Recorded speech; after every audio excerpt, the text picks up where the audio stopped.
Oke, setelah tadi kita membahas teorema yang menjadi karakterisasi dari kesamaan dua buah konsep. Kali ini saya mencoba untuk mengklirkan kembali mengenai alasan ya mengapa untuk menciptakan suatu gelanggang faktor kita membutuhkan ideal. Ya, sifat absorb multiplication atau sifat menyerap perkalian itu kalau kemarin saya jelaskan itu supaya kalau saya mengambil anggota dari A plus S dan mengambil anggota B plus S, maka hasilnya akan masuk ke dalam AB plus S. Jadi supaya operasi perkalian ini bisa well defined. Tetapi sebenarnya untuk membuktikan well defined itu ada satu step lagi.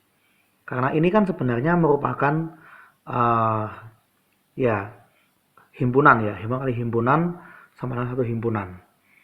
Nah, di sini sebenarnya untuk membuktikan well defined, saya masih harus membuktikan seandainya A plus S itu sama dengan C plus S dan B plus S sama dengan D plus S, seandainya terpenuhi dua-duanya, maka saya harus punya AB plus S sama dengan CD plus S. Karena di sini ada kemungkinan ya bahwa A dan C ini merupakan dua anggota berbeda dari A, tetapi himpunan kosetnya sama. Nah, jadi di sini saya tidak bisa dengan mudah mengatakan ya karena A sama dengan C, B sama dengan D, maka AB sama dengan CD. Nggak simpel itu.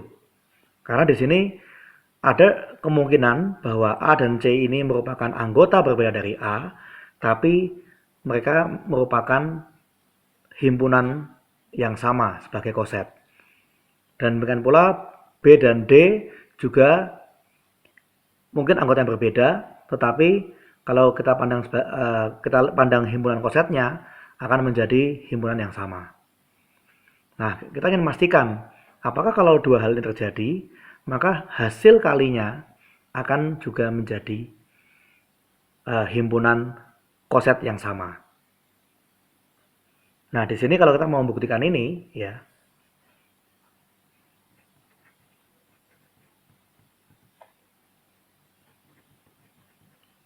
pertama diketahui A plus S sama dengan C plus S.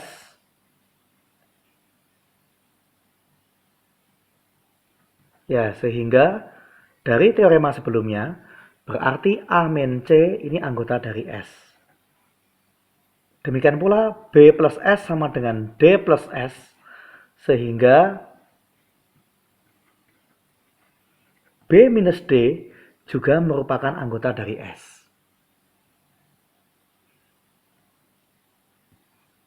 Nah, akan dibuktikan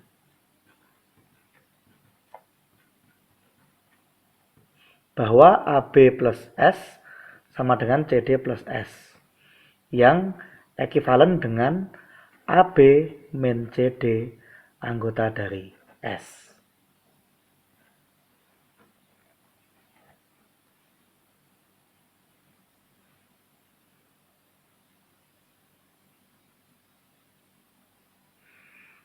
Nah, disinilah kita menggunakan sifat dari ideal. Nah, di sini kita perlu mengotak-atik bagaimana supaya dengan informasi A min C itu merupakan anggota dari S dan B min D anggota dari S, kita bisa menyimpulkan bahwa AB min CD anggota dari S. Dengan diketahui S-nya merupakan suatu ideal. Nah, di sini kita akan lihat bagaimana kita mengotak-atik AB min CD ini. Ya, mungkin kita tulis perhatikan bahwa AB min CD. Nah, di sini kan saya hanya punya modalnya A min C sama B min D. Nah, saya ingin memunculkan dua bagian itu supaya saya bisa menggunakan apa yang diketahui. Nah, ini akan sama dengan misalkan AB dikurangi CB, mungkin begitu, ditambah CB dikurangi CD. Ya, di sini CB-nya ada yang plus minus, ini kan sebenarnya sama dengan 0 ya. Tapi saya munculkan supaya kita bisa menggunakan sifat distributif, yaitu A min C dikali B ditambah C dikali B min D.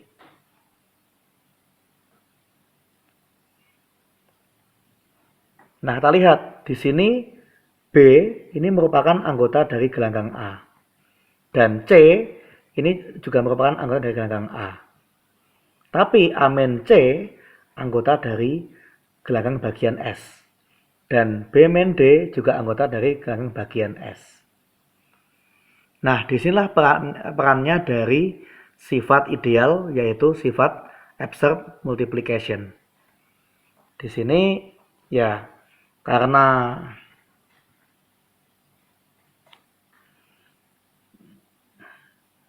A min C anggota dari S, kemudian B anggota dari A, dan S ideal,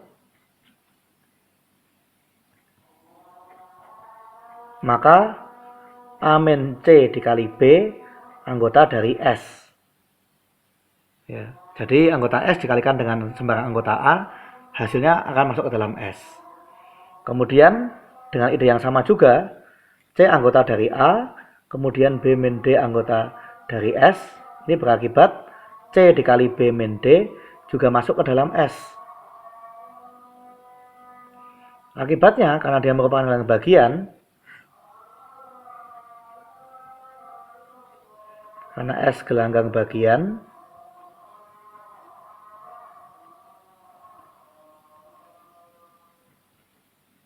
maka penjumlahannya yang sama dengan AB min CD juga akan masuk ke dalam S. Nah, berarti kita sudah membuktikan apa yang menjadi konsekuen dari implikasi berikut ini. Jadi ternyata kalau misalkan koset A plus S sama dengan C plus S, dan B plus S sama dengan D plus S, maka koset AB plus S sama dengan koset CD plus S. Dan sifat ini terbukti karena S merupakan ideal. Jadi ini juga menjadi alasan tambahan mengapa S harus merupakan suatu ideal. Karena kalau tidak, maka Anda mengalihkan anggota S dengan anggota A, hasilnya belum tentu di S, sehingga nanti malah nggak well defined. Seperti itu.